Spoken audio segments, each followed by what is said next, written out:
Hey guys, how's it going? Kevin Cleary here with a knife video for you. And today I want to talk about something. This is sort of in response to my Benchmade 940 video that I posted 2 weeks ago or so. And in that video, I was asking the question, does the Benchmade 940 stand out? Is it special? Is it different from all of the other offerings out there in any meaningful ways? And of course, I fairly positively answered that question that, yeah, there are some things that the Benchmade 940 does that you're not going to find everywhere. But it really got me thinking, and I've reviewed a few knives recently where essentially I said, yeah, this is a good knife. I mean, it does the stuff that it's supposed to do. It locks up solidly. It has decent edge, blade geometry. It cuts stuff and you can hold on to it pretty comfortably. And the lock is good and it opens and closes the way it should. And if a knife does all those things, then it's a good knife. And I'm going to generally give it a positive review. But I often find myself saying, hey, this is a good functional cutting tool. And if you really like it, then you should go out and buy it. All right. Now I think that's good. All right. And I'm sure, manufacturers who've had me review something or have seen a review of mine and I said that, they were like, hey, this is cool. Kevin seems to like this knife. And you guys watching are like, hey, this is interesting. Kevin seems to like this knife, which is great. But at this point, there are just so many knives that do that. All right, whether it be at just about any price point, right? If it's, between $30 and $50, or it's $50 to $100, or $100 to $200, or whatever, at every price point, there are dozens of knives, perhaps hundreds of knives that are really good and do the things we want a knife to do. Okay, and in fact, I would suggest that just about any one of you watching could make a quick checklist. Okay, if you decided, you're just, Fred watching Kevin's video and you decide right now, hey, I'm going to make a knife. I'm going to hire a third-party manufacturer. I'm going to design a knife. I'm going to get them to make it and I'm going to bring it to market. You would know pretty well what that knife needs to have in order to at least be generally or somewhat well received in the market, right? You go, okay, it's got to have decent steel. It's got to have nice action. It's got to have, probably bearings. If not bearings, it's got to be smooth and reliable. If you do G10 or titanium, you need to have a lock bar insert. There are just a few things that you kind of check off your list and go, okay, if it's got all of these things, people are generally going to be happy with it. All right, so what about the knives that go beyond all of that? Right? What about the knives that, yeah, they check all the boxes. They've got the right materials. They've got the interesting, they've got the expected features, the bearings and the flipper, the anodized titanium or whatever else special. And at this point, they're not even special features. It's got M390 steel, which seems like every second knife that comes out these days. And don't get me wrong, I love all that stuff, but what is it that takes a knife just from being another good cutting tool, of which there are many, many, many, many, right? From being one of a million to being one in a million, right? What is it that can take your knife, if you're a knife maker, if you're a manufacturer, and you want your knife to be the next big thing, if you want it to be truly special, if you want to generate some excitement, what can you do? All right. So I think there are some things that take a knife from just what everyone expects or what everyone wants, all right, and takes it to the next level and makes it truly something exceptional that people really will get excited about. All right, and I've got some examples here, and I'll talk about these in particular. I've got other examples laying all around here, okay? So I've got cheap knives, I've got middle-priced knives, I've got expensive knives, I've got, knives with great action and interesting design. I've got old standbys like the Rat Model 1. So I'm going to use these examples for various things as we kind of work our way through here. But I want to kind of orient us all to this discussion. And I'd love to hear your comments down below as we kind of work our way along here. And if you're a knife manufacturer, if you're a knife maker, if you've gone through this process yourself, if William Boos is watching or TJ Schwartz is watching, or one of you guys, Liang Ma, go ahead and comment down below on your thoughts on some of this stuff. I'd love to have that conversation. But let's start to get into some of the things that I find really make a knife stand out. So the first thing that comes to mind for me is when you have a great design that's just attractive and interesting and cool, but also highly functional. And that's I think this is a great example of that. There are lots of Reate knives out there, and I've tried any number of them, right? And they're all quite good, right? At this point, I pretty much expect that a knife coming from Reate is going to have great action. It's going to have pretty decent edge geometry. It's going to have nice materials and great finishes, and the quality is going to be on point. However, as you probably noticed, I don't own every single Reate knife. Right? But I own this one because I love the fact that, yes, it's exceptionally well put together. Yes, it's great. It's a well-balanced knife, but I love the design of it. I just love the simplicity and the sort of detail, and you know, the design on this I find to be just truly exceptional. And so they've taken something that, and so let's put it this way. So they've taken a good design, and I don't lose any functionality whatsoever. It feels great in hand. It cuts well.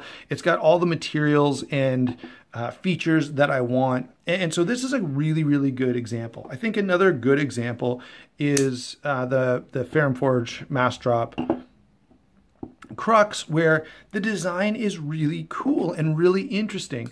Another good example is the Paladin, where again, the design is interesting. It draws me in and makes me say, hey, this knife looks a little different, and yet, okay, and this is important, I'm not sacrificing anything when it comes to how the knife functions, all right?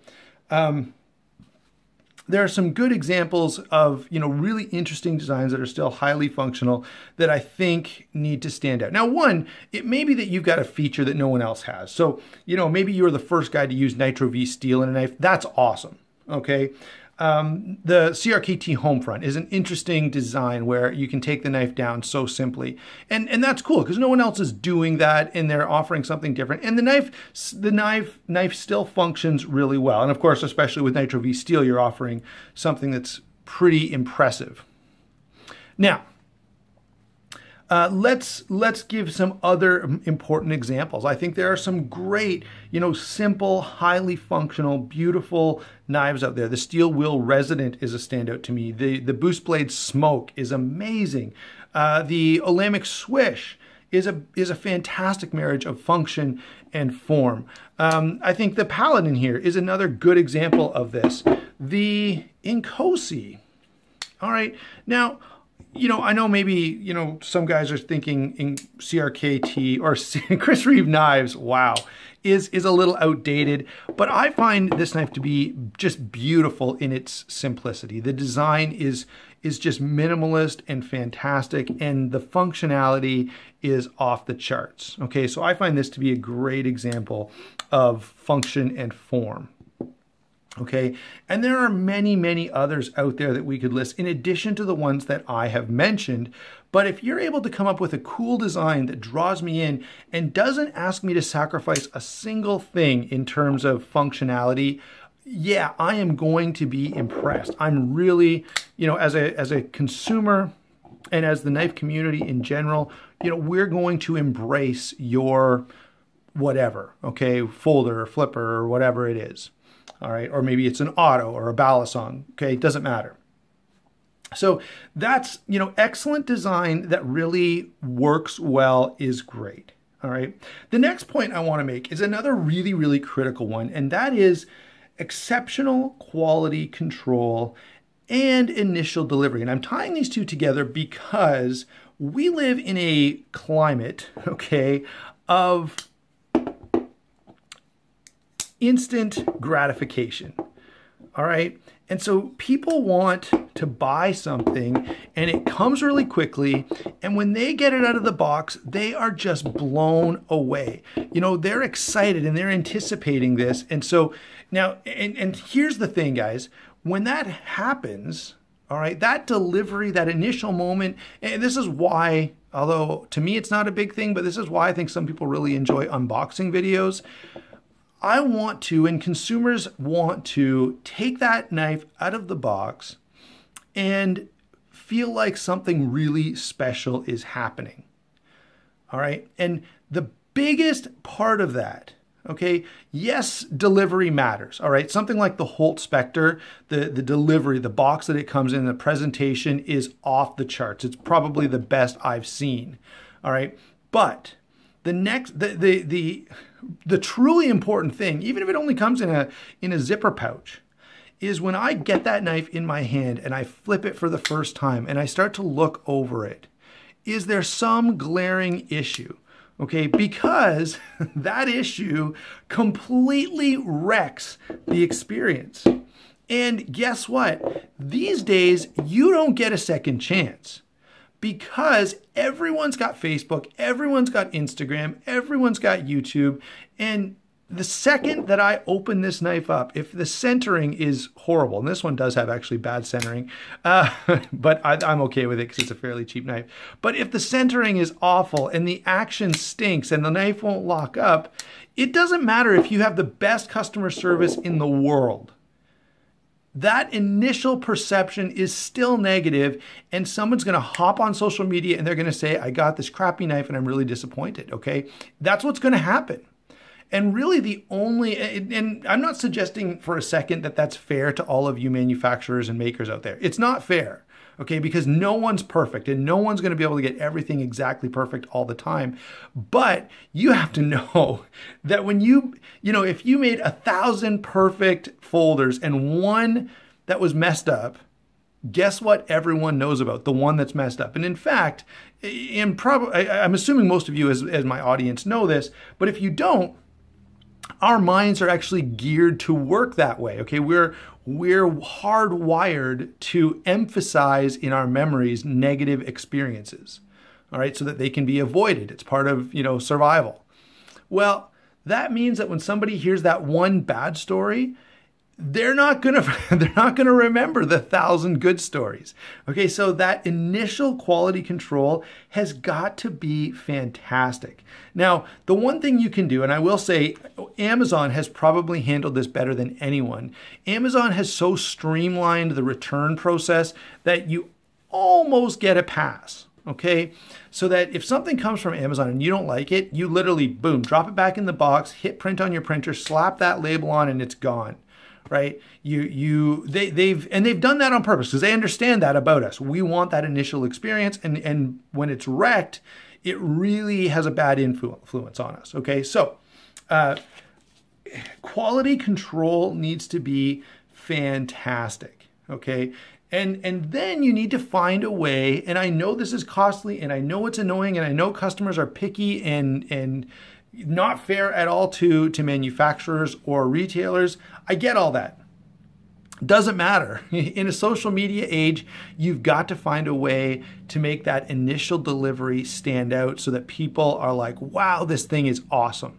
Okay. And in fact, if a problem comes up a week after, that's way less important than the one that they notice right off the bat because it ruins that initial experience. Okay. So, excellent quality control and really good delivery is important. Let's move on though to some more things that can make your knife stand out. And by the way, this is something that just as that negative experience will be shared, a positive experience will be shared as well. Okay, and that's one of the things I do when I'm getting ready for a review, guys. I'll tell you, and I know many of you watching have said this to me as well. I go around and check all the forums.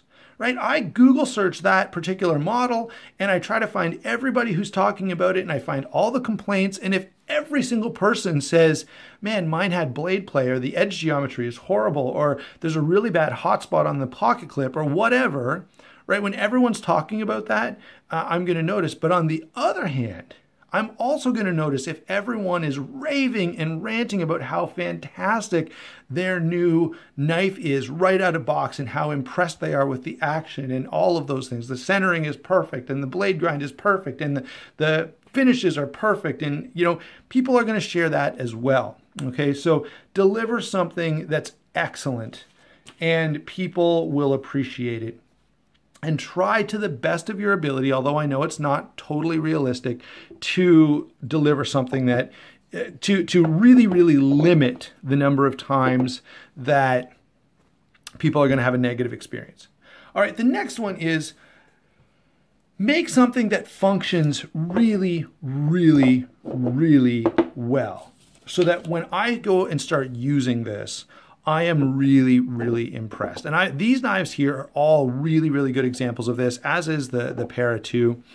This is something that, you know, this goes beyond that initial expectation. And, you know, this knife is in here because it really blew me away. My initial expectation was not super high for the Byrd Raven, but once I got it and started using it, I was so impressed with the function of it. It works so well that I had to include it here. The Recon One, again, you know, this is a newer version of the Recon One with the S35VN and a flat grind, and it's really, really nice.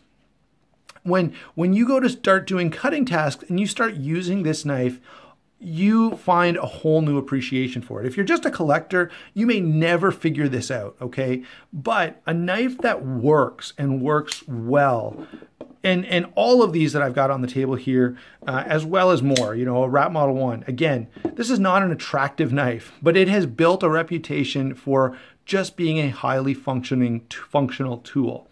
All right, let's see if I can make some more room to include it in the little picture we're having. There we go. Okay, so your item, if it's really well put together, then people will eventually appreciate it. Now, it may not be, okay, a Recon One is not special, okay? It's not. This is not something that's going to impress all your friends on Instagram. This is not something that you're going to show, you know, your neighbor and they're going to be like, whoa, okay?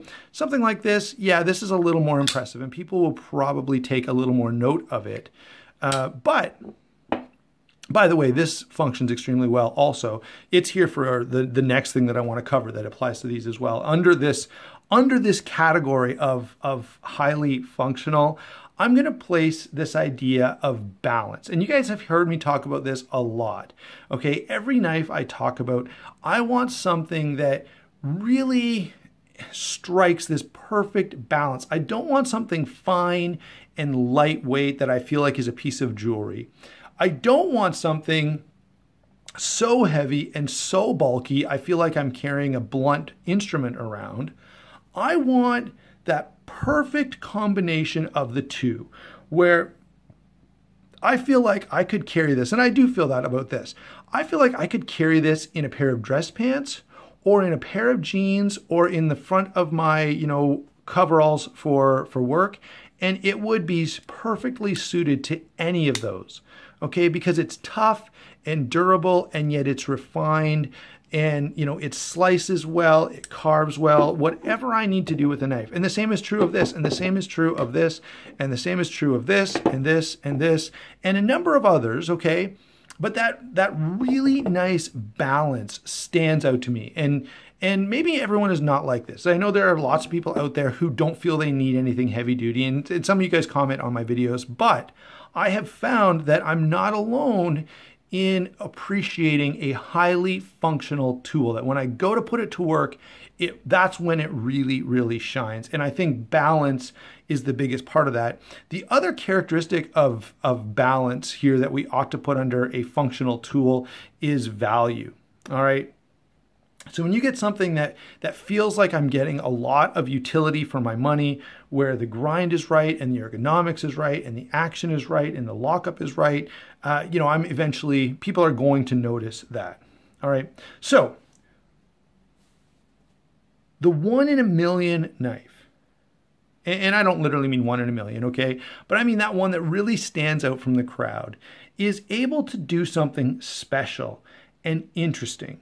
You know, yes, it has to do everything else well, okay? You can't just say, okay, this knife has one special standout feature and it's gonna have the best action any knife has ever had, or it's gonna have the weirdest blade shape or the most mirror polished edge or whatever. One special feature doesn't do it, okay? Especially these days, right? I don't care if it's an integral if the blade geometry is horrible, okay?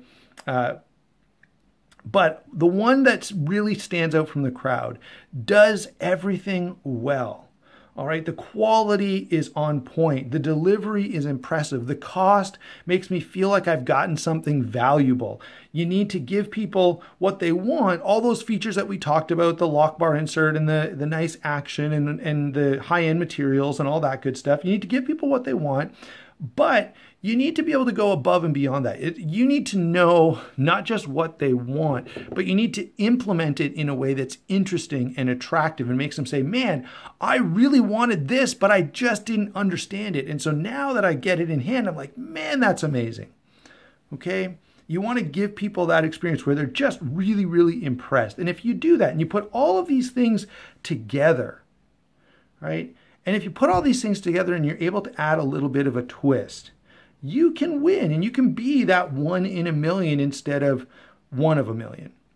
So I hope this is helpful to you as consumers. I hope it helps you to discern and refine your taste a little bit. But just as importantly, maybe not as importantly, okay, because most of my viewers are not makers, but also to the makers out there, I hope this gives you some things to think about, some ways to make your particular thing stand out and be really something impressive and interesting that myself and many other knife enthusiasts just love to see. Stuff that really blows us away and makes us say, man, you know, it's so exciting to be a part of whatever is going on out there. Thanks for watching. I hope you enjoyed the video. Again, I'd love to hear your comments down below. Don't forget to like and subscribe, and we'll talk to you soon.